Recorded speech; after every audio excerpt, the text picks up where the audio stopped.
Hello everyone, आप देख रहे हैं चैनल अमीन इन्फो। आज की इस वीडियो में हम बात करने वाले हैं कि जो आपके सेमेस्टर एग्ज़ाम होने वाले हैं उसमें आपको अपना आंसर किस तरीके से अटेम्प्ट करना चाहिए, अपना एंटायर क्वेश्चन पेपर आपको किस तरीके से अटेम्प्ट करना चाहिए ताकि प्रॉपर टाइम के अंदर आपके सारे आंसर्स कंप्लीट हो सकें। तो सबसे पहली चीज़ दोस्तों, बच्चे काफ़ी डर जाते हैं जब भी पेपर सामने आता है। और यहाँ पर सबसे इम्पोर्टेंट चीज़ जो है, जो कि मैं नंबर 1 पे रखना चाहूँगा, वो ये है कि जब भी आपके सामने पेपर आता है, तो उस पेपर के सारे क्वेश्चंस आप थोरोली रीड करो, ठीक है?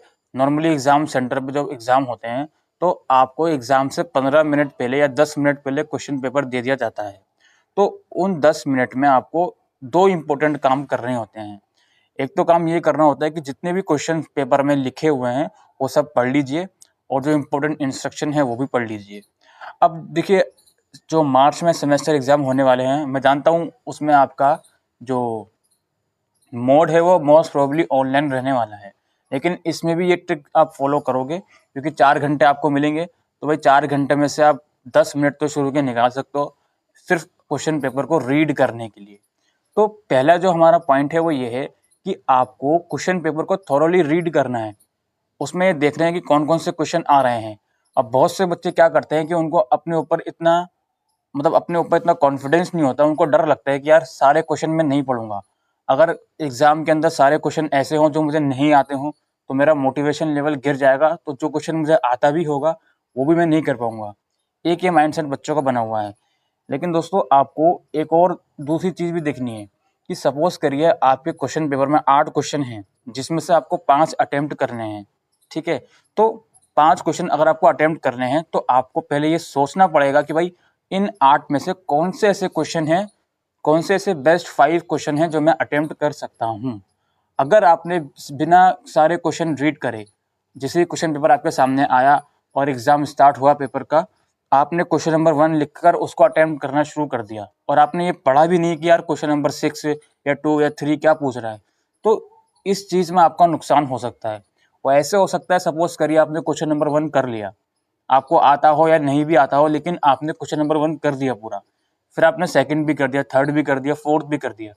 अब आपको करना है एक क्वेश्चन, बचे हुए 3 क्वेश्चन में से, 4 क्वेश्चन में से, यानी कि 5th, 6th, 7th, 8th में से आपको कोई एक क्वेश्चन करना है। आपके इंस्ट्रक्शन के अकॉर्डिंग 8 में से कोई 5 क्वेश्चन आपको करने थे, शुरू के 4 क्वेश्चन आपने कर दिए और बचा अब आपका एक क्वेश्चन।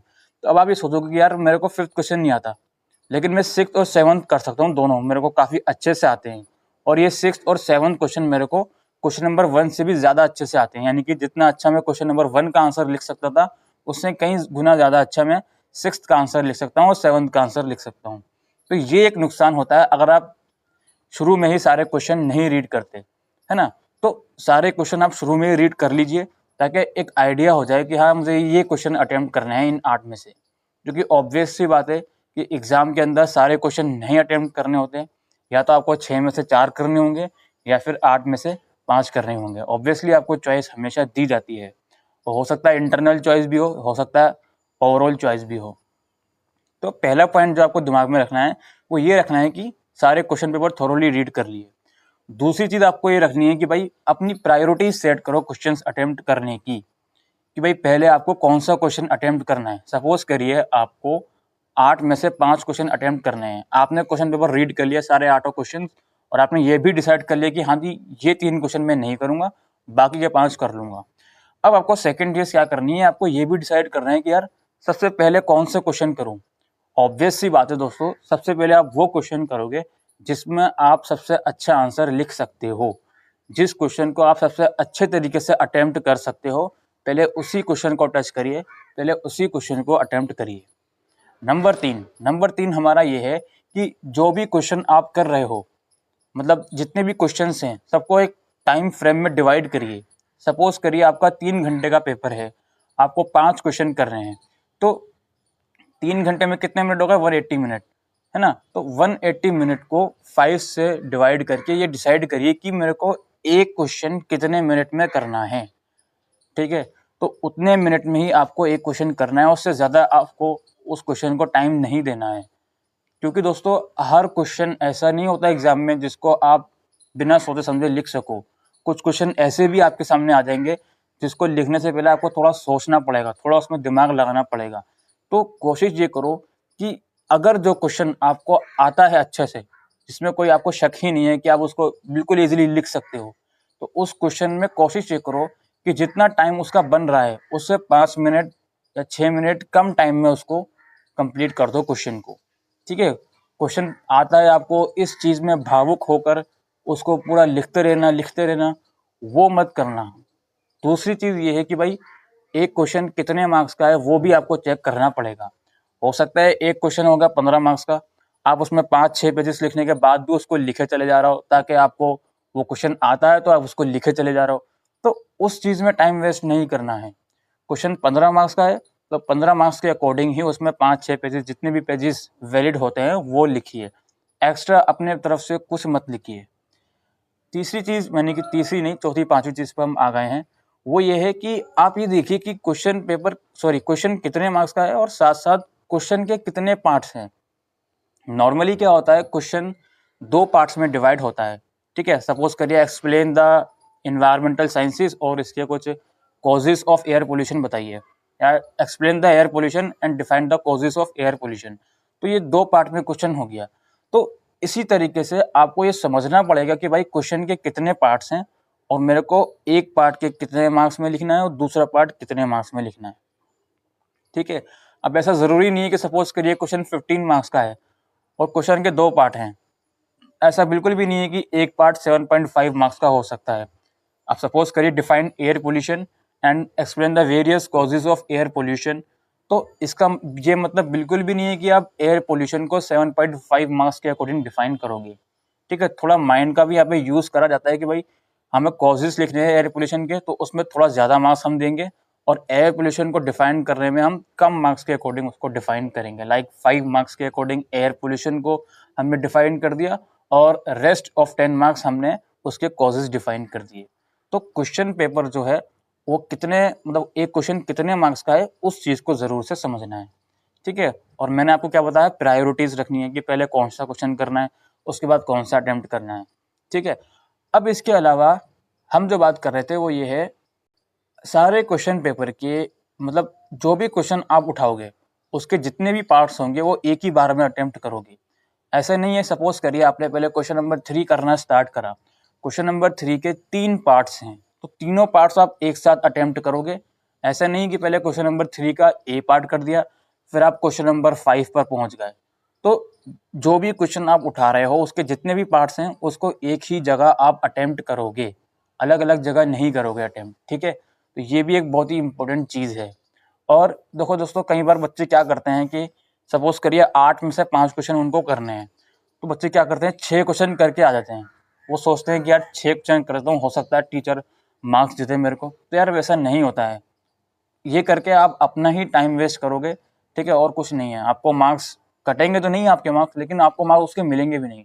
तो छठे क्वेश्चन में आपने जो एनर्जी यूज़ करी, उस एनर्जी को आप किसी और क्वेश्चन को अच्छा बनाने के लिए यूज़ कर सकते हो। तो सबसे पहली चीज़ तो आपको वो ज़रूर पढ़ना है कि क्वेश्चन में क्या इंपॉर्टेंट इंस्ट्रक्शन है, कि कितने क्वेश्चन हैं और कितने अटेम्प्ट करने हैं।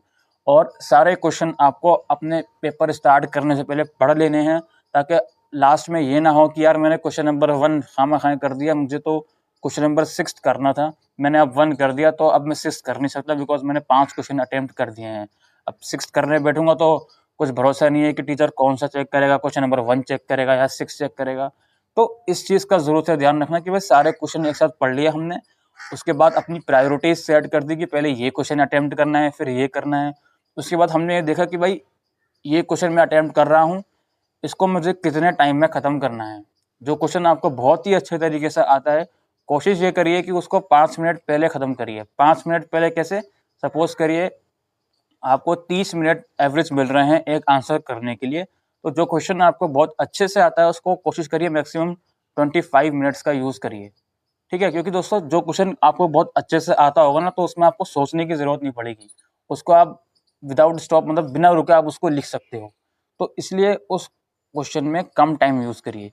और बाकी जो ऐसे क्वेश्चन 1-2 होंगे जिसमें आपको थोड़ा सोचने की ज़रूरत पड़ेगी, तो उसमें आप 30 मिनट से ज़्यादा 35 मिनट्स भी यूज़ कर सकते हो।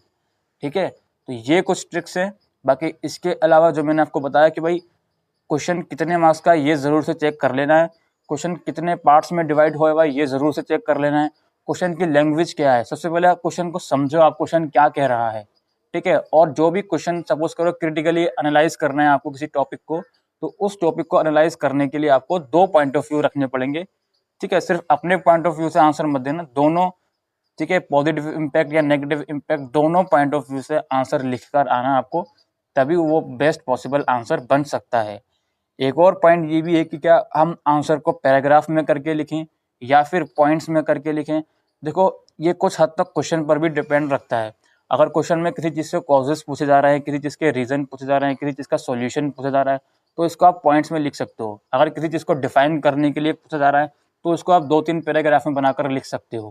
किसी चीज़ को क्रिटिकली एनालाइज करने के लिए पूछा जा रहा है, इसको भी आप 3-4 पैराग्राफ में बनाकर लिख सकते हो, ठीक है। तो पैराग्राफ में लिखने की कोशिश करो, ऐसा नहीं कि डायरेक्ट लिखते रहे, ऐसे टाइप में मत लिखना आंसर। तो पैराग्राफ में लिखने की कोशिश करो, और जहाँ पर पॉइंट्स लिखने वाली बात है तो पॉइंट्स लिखने की ज़रूर से कोशिश करिएगा। फ्लो चार्ट आप बना सकते हो, ठीक है, फ्लो चार्ट भी काफ़ी अट्रैक्टिव लगता है एग्जाम के टाइम पे, वो भी आप बना सकते हो। और बाकी उसके जो भी फ्लो चार्ट आप बना रहे हो, जो भी पॉइंट्स आप उसमें लिख रहे हो, उस पॉइंट को आप फिर डिफाइन भी कर सकते हो, ठीक है। तो दोस्तों यही आज की इस वीडियो में समझाने आया था। आई होप अगर आपको ये वीडियो यूज़फुल लगी हो तो वीडियो को शेयर कर सकते हैं, इंस्टाग्राम पे कांटेक्ट कर सकते हैं अगर कुछ क्वेरीज हों। अभी के लिए वीडियो में इतना ही। Thank you.